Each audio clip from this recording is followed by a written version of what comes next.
Welcome to Techstination. Joining us are the CEO of Source Digital, Hank Frecon, and co-founder Laura Frecon, who's also a costume designer for film and television. Together, they're merging technology with the arts and commerce. Thank you for joining us, Hank and Laura. Thanks for having us. Yeah, thanks.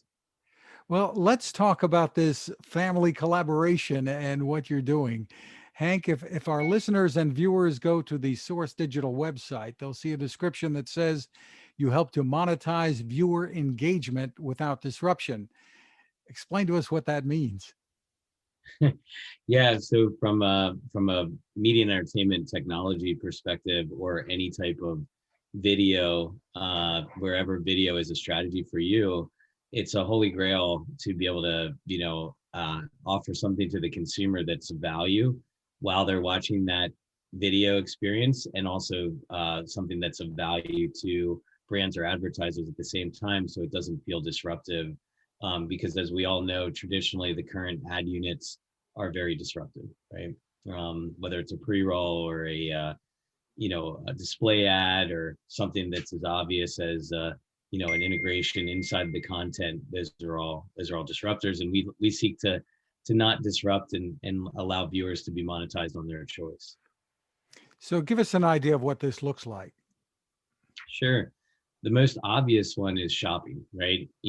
Thinking about video, and you're watching something and you're like, hey, I really want to have that, that thing, right? Laura, you can kind of talk to some of the things you've seen in your career where people are actually trying to, understand more about the content, the costuming information, right?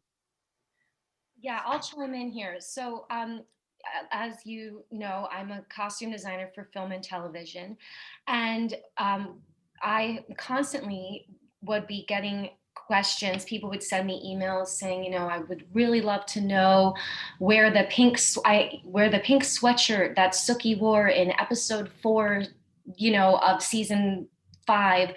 I want to get that for a patient, or my daughter's obsessed with Joan's clothes on Mad Men, and how can I find the right clothes? And so these constant requests that I was getting, I thought, wow, there isn't that technology that didn't exist back in 10 years ago, 5 years ago. And so these constant inquiries about from a collector who wanted Stallone's shorts in Grudge Match, to people who wanted the Men in Black 3 suits. Those questions constantly were being sent to me, and I thought, hey, we should develop a technology where people can actually get this information and get these products. And so what happens? You call up Hank and you say, we need to do something? Yes, that's exactly what happened. I came home from work one night. I was in New York making Men in Black 3. Shazam had really just kind of went crazy, and I was watching Gossip Girl, and I was in love with this one dress that Blake Lively was wearing. I picked up my remote and I went to Shazam it. Well, you can't Shazam. At that time, there was no Shazamming of clothing. And I thought, what if there was a Shazam for video? And so I called Hank. I said, is anybody doing this? And he said, no, and don't tell anybody about it. So that's how it's been a thought process for the industry for a while. Like, a lot of people you'll hear people want Jennifer Aniston's sweater, right? What people don't understand, and I won't bore everybody with on this interview, is the depth of and complexity of creating the standards that bring video to the forefront of our universe today. When you think about, how you take it for granted that you watch something with up, super quality resolution, and the audio is great, and that's on a mobile phone, and that thing was made, as a giant file at one point. Compressing and getting that information into that takes a lot of cooperation from the industry, and there was no cooperation, or nobody ever thought about how to bring this information along for the ride, to say, hey, when you want to know that pair of sunglasses, or that Gossip Girl purse, or whatever, right? You want to be able to get access to it and get that information now, just like you can on Google or on Amazon or any other multimedia format. And so as an industry, as video, and that's my background is video and entertainment technologies, what we forgot about, what we're so focused on quality to move this medium from analog to digital, we were so focused on picture and sound, we forgot about what makes the internet a powerful medium for both brands, advertisers, and consumers is the real-time relationship. And so there is no real-time relationship inside of video. And we are focusing obviously in this conversation on purchasing of things, but how many times have you just wondered the location of a great scene, a river, or and you wanted to know that and tag it? Or how many times have you thought, like, maybe if I knew a little bit more about the storyline, or they're talking in a reality show about a muscle car build and I want to go a little deeper, then it lets me in that moment. That's what we do at Source is we open up video in a way through touching, talking, listening, engaging with it that treats it a lot more like the internet. So how do I, as a viewer, interact then? Obviously, this isn't being done on a movie theater screen. That's not too practical because you'd have hopefully someday 100 or 200 people in a theater again, and everybody with Mhm. their own desires. So how does this work? Yeah, well, you basically have to think about the format of where the viewer is. So Laura, highlighted Shazamming for something, right? That now is a term, right? Um, so in that case, you're in the 5-foot experience, you're in the living room. Your relationship to your television is going to be different in that experience. It might, remote. There's always been this interactive button on the DirecTV remote. No one ever uses it. We personally feel at Source it'll be more of a vocal experience. So we've already demonstrated how you can use our technology to have conversations like, you know, ask Source what location that is, or ask Source what that character's wearing, or who that character is, right? And those kind of relationships are more practical at a voice level. Um, so our technology intersects there. On a lot of our viewers today are on mobile, right, or desktop. That's a very easy medium. So it's usually by clicking or touching. So we have a product called Watch and Shop. So if you go to Motor Trend, for example, motortrend.com, and you're reading the articles and any of the videos that are in the moments, you might find a cool little overlay that pops out and lets you go deeper on that brand relationship or that storyline or whatever that intersection is. Interesting. So with a verbal kind of request, or would you be using the existing technologies from Amazon and Google and Apple, that kind of thing? Yeah, that's the trick, right? Is it's not like Source, will be a consumer app tomorrow, right? It's we have to weave ourselves into the fabric of what already exists. So we have to sit, for example, at CES, we demonstrated our integration with Alexa. So, Alexa asks Source, what Andrew Lincoln is wearing or what location that is, or those kind of things. Today, we cooperate with the publishers in their owned and operated environments. So if it's a favorite piece of content you're watching on Motor Trend or HGTV or golf or any kind of enthusiast type video, we love those intersections because they're great for special interests, and usually enthusiasts still respect their brands and focus on those environments. So. And Laura, I assume you see fashion as a big key here. It is, but there's also so much more that in any, let's say you're watching a movie, you want to know what's the recipe for the perfect cosmopolitan in Sex in the City.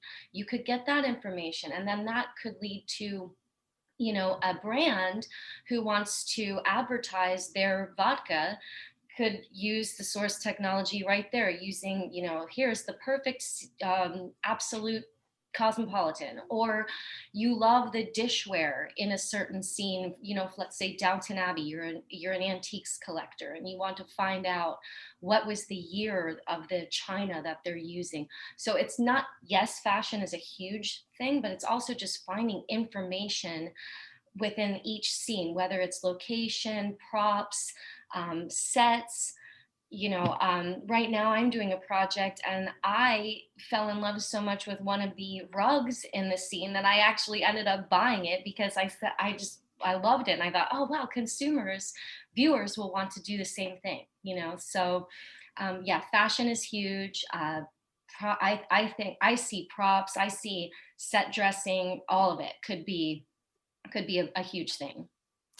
Really interesting. So it seems to a layperson that this would be very intensive data inputting. Who's putting all the information in there?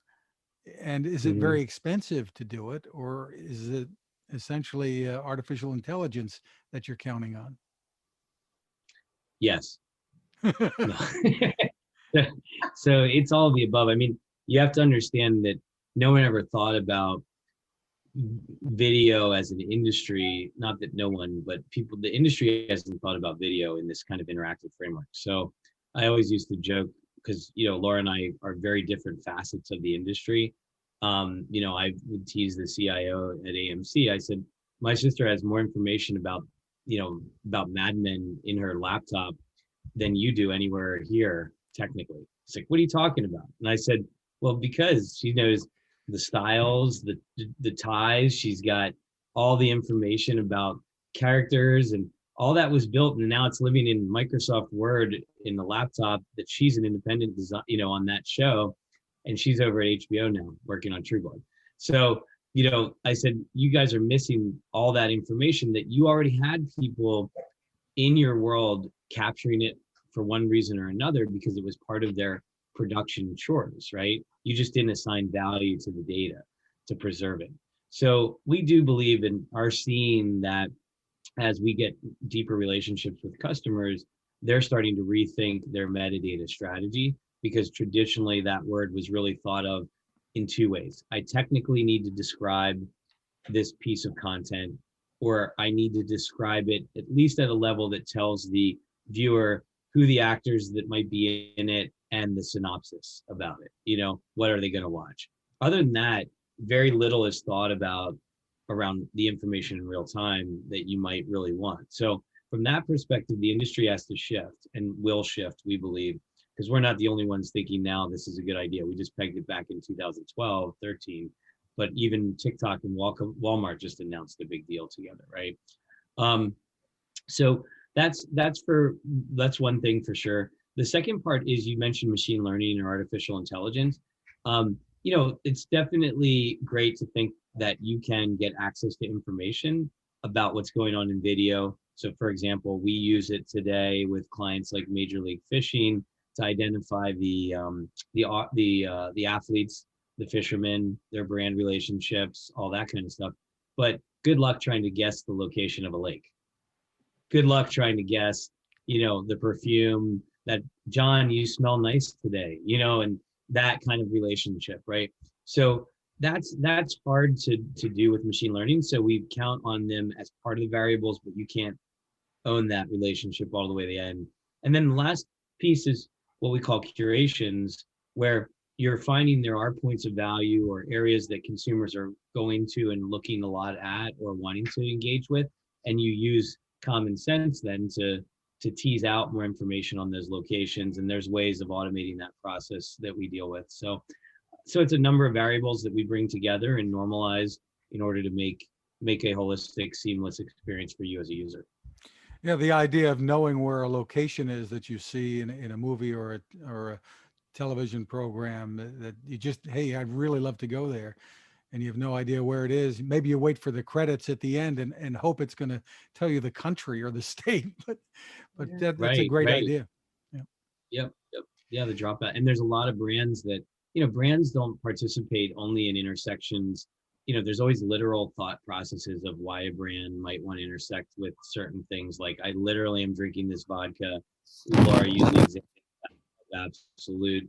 I literally am trying to match that up, right? But something like a lifestyle scene at a ski resort, and you're trying to figure out the ski resort, might be an opportune time for a vodka brand just to brought to you by, for all intents and purposes. So who is your chief competitor today out there? Do you have a lot of competition? I mean, to me, I would think it's something like Google or even Amazon, somebody competing with you on this. Yeah, I mean, look, I think there's a lot of ways to answer that question. There's who is literally competing with us, right? That also thinks that video, shoppable video, engageable video is a good idea. And there's a number of companies like us out there. Wirewax is doing a lot of great things. And, I joke, we're not as much in direct competition with each other because we're all working on different strategies where our format applies. It's like in the craft beer industry, we're all friends until InBev wants to buy one of us, right? Um, so in that level, there's always, and it's good that there is, because we're all breaking new boundaries, and if we were the only ones trying to do this, it might be a bad idea. Number two, then you look at the competition for the market in general, and we have continued to impress upon our customers that you have to offer your customers a better value experience than the bigger guys like the Googles and the YouTubes. Because if if you're NBC or you're Disney, you didn't see these guys coming. They all of a sudden now are competing for your eyeballs, and so that's competition at the industry level. And so we look at ourselves as a enabler to a better, more better experience for the consumer, and a more monetizable experience by the content owner for their content. And they can really own their audience that way, and that gives them their audience versus giving YouTube or somebody else their audience. So that's one of those kind of ways. And of course, again, we're all friends until YouTube wants to buy one of you. But and then there's this other layer of competition, which is just for consumer time, right? Like, how do you compete for attention? Because consumers are bombarded these days in so many ways that literally you're competing for screen time. And because there's 24 hours in a day, and back in the days of television there was just that, and then there was some print. Now you have many different forms of screen time that tie up the consumer's interest, and we have to compete for that. Laura, let me bring you into this with this angle. Where do you draw the line? Are you walking a fine line between consumers welcoming this on the screen and consumers pulling their hair out, saying, not more advertising? Well, I think one thing we haven't touched upon is that this is sort of a seamless advertising. You can turn it on, you can turn it off. We have these things called SAMs. They're called source activated moments, and you could be watching the show, and if there are some demos on the Source Digital website for people to look at, where it's a little button that comes to the side of the screen. You don't have to engage in that. That's because the thing about advertising that consumers hate, for instance, I was doing an online workout yesterday, and an ad kept popping up in the middle of my workout. I thought, oh, this is drives me crazy, because all of a sudden your workout's interrupted, your viewing's interrupted. What we at Source try very hard to not do is have interruptions. So the whole point of it is that you're able to watch. You can have them turned on, you can have them turned off. So there's never that interrupted viewing experience with our technology. Terrific. So let's tell people where they can go. Hank, for more info, where should people head? Yeah, so we have our website, sourcedigital.com or .net. That's a great way to get a little bit acclimated. Then on another level, you have our customers. So if you want to go to buy a movie from NBC Universal on Vudu, if you're looking at your mobile experience, all those extras, all those cast and crew, that kind of stuff is brought to you by us, so you can get to see it there. If you go to motortrend.com and look at any of the in-article videos, from time to time, you'll see really cool intersections of endemic brands that, maybe you're trying to figure out a really cool, pickup truck that you might want to look at. And it's in that moment that, we have some complementary items we might recommend from a brand like Tough Built, or, E3 spark plugs, make some good stuff. So, we're sneaking our way into these intersections, left and right. We have a great pay attention to the Carolina Country Music Festival this year, and the Wild Barefoot Country Music Festival. You'll see some interesting things pre and post activities there. So yeah, I mean, those are the best ways to get in touch. And of course, depends on what, where you are. If you're just a consumer interested in seeing this stuff, you're going to quietly see it rolling in. Even on X-Ray on Amazon, you'll see some stuff going on. But over on the other side of the coin, if you look at the industry at large, you're gonna, I think, see a lot more of this, across the screen. Some of it will be by us and by others. If you're a brand or an investor or a content owner, just reach out to us on our website.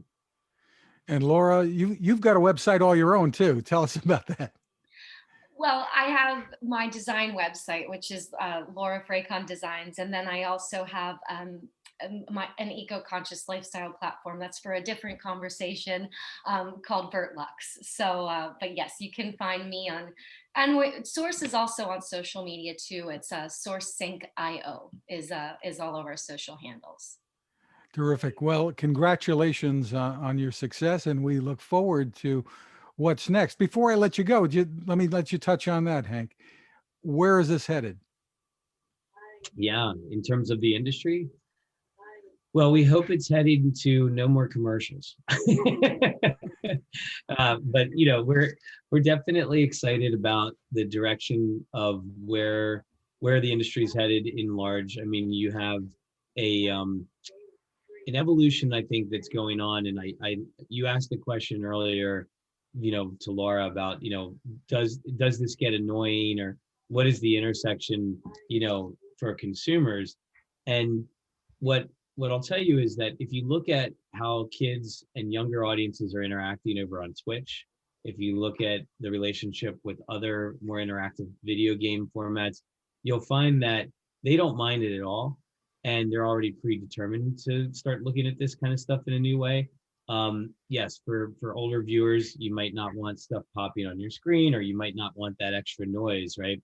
But when I watched my daughter, I love the video her when it's like traditional TV and she's going, I can't make it skip. I don't want the commercial. How do I get rid of this, right? Or she's in some format, on a screen trying to make it touch, on a regular TV. That's where we're heading. That's where the future is going to unfold, and video is not going away. In fact, I learned a stat. I think by this time next year, humans will consume about consume on the planet about 1 million minutes of video per second.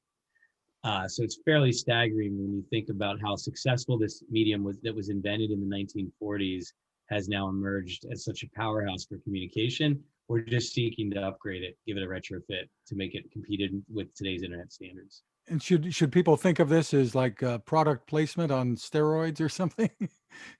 Yeah, I mean, you should think of it as a hybrid between Google and your video viewing, right? It's like you don't lean back and say, "Hey, Google, entertain me today." You might do that on YouTube, but otherwise you're constantly able to intersect in real time and get the information you want. Personally, I watch a lot of snowboard videos this time of year, and man, if I could know the locations and the gear and the tips and the tricks and the athletes, I'm getting a much deeper relationship than I had before. So Terrific. Well, the site again is sourcedigital.com or .net.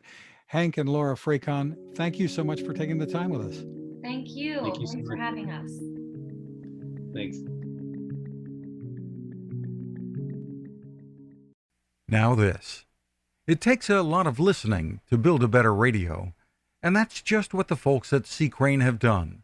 Bob Crane and his crew, nestled among the rivers and tallest trees in the world in Fortuna, California, have made a habit of listening to their customers.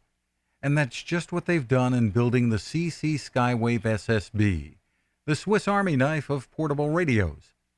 For everyday listening to AM or FM in the yard or patio or on the nightstand, without having to drain a mobile phone battery, it's a great companion.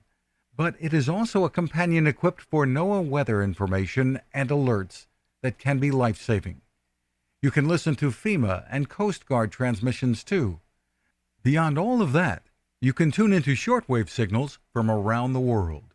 It's compact, easy to take with you, and built to last. The CC Skywave SSB. Click on the link at Techstination.com.